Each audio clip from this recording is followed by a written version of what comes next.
اس کو ٹرم کرنے کی کوشش کی، لیکن اس کے باوجود بے نظیر بھٹو کی پیپلز پارٹی نے 1988 میں ایک طویل جدوجہد اور مشقت آزما سیاسی سفر کے بعد پاکستان کے عوام کے ووٹ لیے اور پیپلز پارٹی بے نظیر بھٹو کی قیادت میں برسر اقتدار ہے۔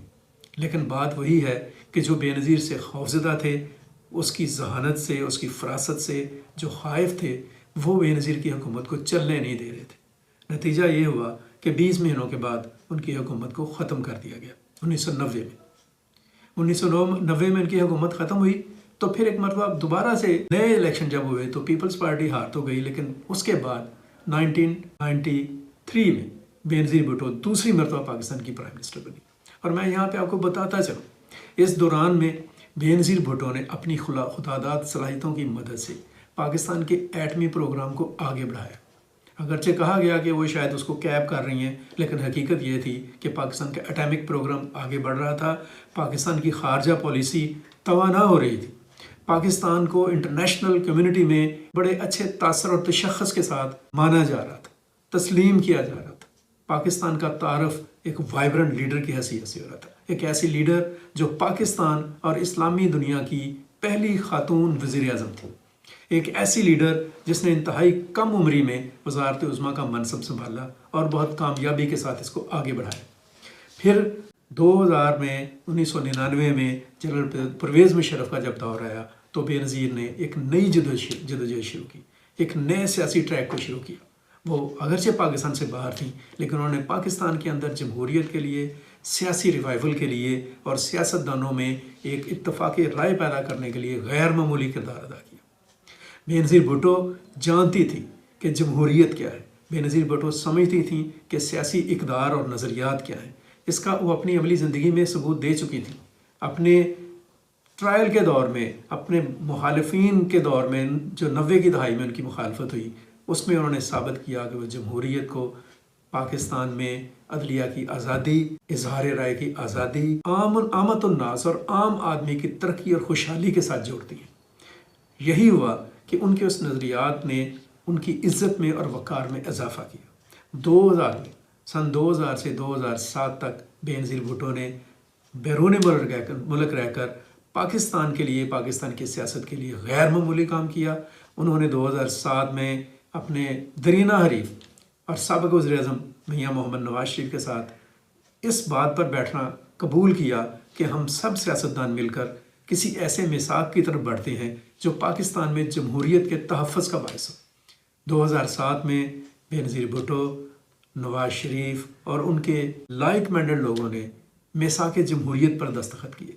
یہ میثاق جمہوریت ایک ایسی نظیر ہے، ایک ایسی مثال ہے جو آج بھی پاکستان میں جمہوریت کے لیے اور جمہوریت کو پسند کرنے والوں کے لیے ایک نئی زندگی کی بنیاد بن سکتا ہے۔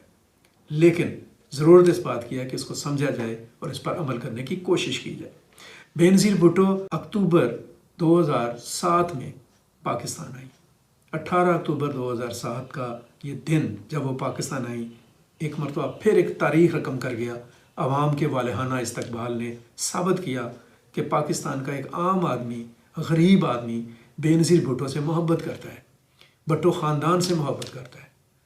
اگرچہ ایک مرتبہ پھر وہی ہوا کہ جو لوگ بے نظیر کو پسند نہیں کر رہے تھے، ان کو اپنے عزائم کی راہ میں رکاوٹ سمجھتے تھے، جو شدت پسند تھے، جو انتہا پسند تھے، جو عدم برداشت اور نفرت پر یقین رکھتے تھے، انہوں نے بے نظیر بھٹو کے اس جلسے میں، اس جلوس میں خودکش حملہ کروایا۔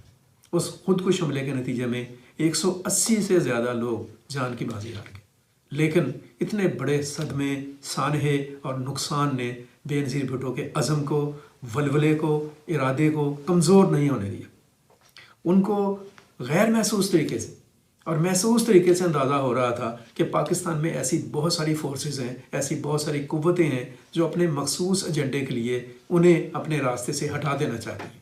لیکن وہ سمجھتی تھیں کہ مجھے پاکستان کے عوام کے ساتھ کھڑے ہونا ہے، بے شک مجھے کچھ بھی کرنا پڑے، کوئی بھی قربانی دینی پڑے، مجھے بہرحال پاکستان کی قوم کو، پاکستان کے عوام کو اور پاکستان کو آگے لے کر جانا ہے۔ تو اس سٹرگل میں ان کا جو فیصلہ کن رول یہی تھا کہ وہ عوام کے اور قریب ہوئیں، وہ پاکستان کے عوام میں گھل مل گئیں، انہوں نے پاکستان کے عوام کے ساتھ اپنے انٹریکٹ کو اور بھی مضبوط کیا، بڑھایا، اور یہی وہ ان کی سرگرمیاں تھیں اور ان کا سیاسی ویژن تھا کہ جس کی بنیاد پر جو بہت سارے نام نہاد اور بہت سارے منافقانہ سوچ کے مالک جو قوتیں تھیں، جو پاکستان کو کمزور کرنے والی قوتیں تھیں، جو پاکستان کے دشمن عناصر تھے، انہوں نے طے کر لیا کہ بے نظیر کے اوپر ایک فیصلہ کن اور جان لیوا حملہ کرنا ہے، اور وہ حملہ 27 دسمبر 2007 کو ہوا۔ بے نظیر بھٹو نے راولپنڈی کے میدان میں جلسہ عام سے خطاب کیا۔ وہ ایک ولولہ انگیز خطاب تھا۔ میں آپ کو دعوت دوں گا کہ بے نظیر بھٹو کی وہ جو آخری تقریر ہے، ہمارے پاس تو اتنا وقت نہیں ہے کہ ہم اس کو دکھا اور چلا سکیں، آپ ضرور اس کو سنیں۔ آپ کو اندازہ ہوگا کہ بے نظیر بھٹو کا ویژن اور نظریہ اور سوچ کیا تھے۔ لیکن وہ جلسہ ان کی زندگی کا آخری جلسہ ثابت ہوا، اور اس کے بعد ایک ان کے اوپر قاتلانہ حملہ ہوا جلسے کے دوران، جلسے کے بعد، اور بے نظیر بھٹو شدید زخمی ہونے کے بعد خالق حقیقی سے جا ملی۔ بے نظیر بھٹو چلی گئی ہیں۔ پاکستان میں ان کا فزیکل کریکٹر نہیں ہے، لیکن میں یہ سمجھتا ہوں کہ بے نظیر بھٹو کی فراست، دور اندیشی، عالمی معاملات پر ان کی مہارت، علاقائی مسائل پر ان کی مہارت، افغانستان کے معاملے پر ان کی سوچ، میڈیا اور صحافتی دنیا کے لیے ان کا ویژن، پاکستان کے عام آدمی کے مسائل کے اوپر ان کی نظر، اور پاکستان کے ایک غریب طبقے کے ساتھ ان کی جو کمٹمنٹ اور ایفیلیشن ہے، وہ ایک عظیم اثاثہ ہے ہمارے پاس۔ ہمیں اس کو آگے لے کر جانے کی ضرورت ہے۔ آگے لے کر جایا بھی گیا۔ آپ سب نے دیکھا کہ بے نظیر کی شہادت کے موقع پر ایک بھیانک صورتحال پیدا ہوئی۔ ملک جو تھا اس کے اندر ایک خوفناک بحران پیدا ہوا۔ خطرہ تھا خدا نہ خواستہ کہ ملک کے اندر کوئی تقسیم کا معاملہ نہ ہو جائے۔ اس موقع پر پیپلز پارٹی نے پاکستان کھپے کا نعرہ لگایا۔ یہ وہی پیپلز پارٹی تھی جو بے نظیر کے نظریات کی وارث ہے۔ ضرورت ہے کہ بے نظیر کے سوچ کو آگے بڑھایا جائے۔ آج بے نظیر کا فرزند بلاول بھٹو ان کی تربیت اور سوچ اور فکر کو بڑے اچھے اور احسن انداز میں آگے لے کر بڑھ رہے ہیں۔ ہمیں ان سے بہت ساری امیدیں وابستہ ہیں۔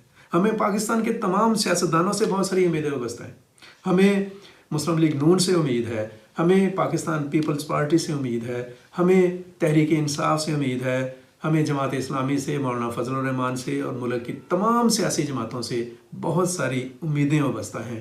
اور ان امیدوں کے ساتھ میں ضرور یہ بات کہوں گا کہ تمام سیاسی اکابرین بے نظیر بھٹو کی سیاسی زندگی اور ان کے جمہوری سوچ اور پاکستان کے لیے ان کی کمٹمنٹ کو ضرور سامنے رکھیں۔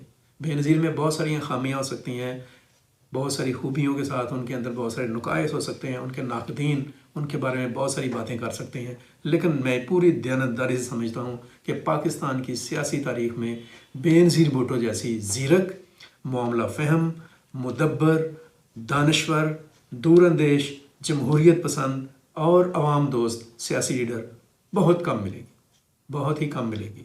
ذوالفقار علی بھٹو ایک عظیم رہنما تھے اپنے عہد کی، اپنے دور کے، لیکن میں پورے بھروسے یہ کہہ سکتا ہوں کہ بے نظیر بھٹو کے اندر جو خوبیاں تھیں اور جس طرح کی ان کی تربیت تھی اور جس طرح سے ان کی تربیت میں ان کے خون میں قربانی شامل تھی، اس کی بنیاد پر بے نظیر کو شاید بہت سارے پہلوؤں سے بھٹو سے بھی بڑی ڈرن کا اعزاز حاصل ہو جائے۔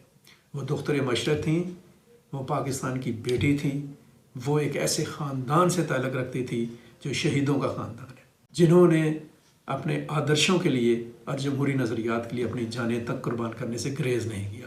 آپ سب جانتے ہیں بھٹو کو پھانسی ہوئی، ان کے بیٹے شاہ نواز کو زہر دے دیا گیا، مرتضیٰ بھٹو کو قتل کر دیا گیا اور بے نظیر بھٹو شہید ہو گئی۔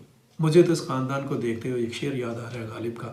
وہ کہتے ہیں کہ مجنوں و کوہکن نہ تلف عشق میں ہوئے، مرنے پہ جان دیتے ہیں اس خاندان کے لوگ۔ یہ ایک ایسا خاندان ہے جو پاکستان کے لیے، پاکستان کی سیاست کے لیے اور جمہوریت کے لیے اپنی جان تک قربان کرنے سے گریز نہیں کرتا۔ ہو سکتا ہے بہت سارے لوگ میری اس رائے سے اتفاق نہ کریں، لیکن میں یہ سمجھتا ہوں کہ پاکستان کی سیاسی ایلیٹ کو اور سیاسی دانش کو بہرحال بے نظیر کے آدرشوں، نظریات اور سیاسی فراست، جمہوری سوچ کی طرف دیکھنا ہوگا اور اسے بہت کچھ سیکھنا ہوگا، کیونکہ بے نظیر بار بار پیدا نہیں ہوتے۔ بے نظیر ایک ایسا کردار ہے جسے سیکھنے، سمجھنے اور اس کی مدد سے آگے بڑھنے کی ضرورت ہے۔ بہت شکریہ، اپنا بہت سارا خیال رکھیں، اپنے گرد و نواح کا خیال رکھیں، اپنے دوستوں کا خیال رکھیں، ہمیں اپنی دعاؤں میں یاد رکھیں اور اپنی آراء سے نوازتے رہیں تاکہ ہم اپنے انداز میں جو اس ملک اور قوم کی خدمت کے لیے ایک کوشش کر رہے ہیں اس کوشش کو توانائی ملتی رہے۔ اپنا بہت سارا خیال رکھیں۔ اللہ حافظ۔ پاکستان زندہ باد۔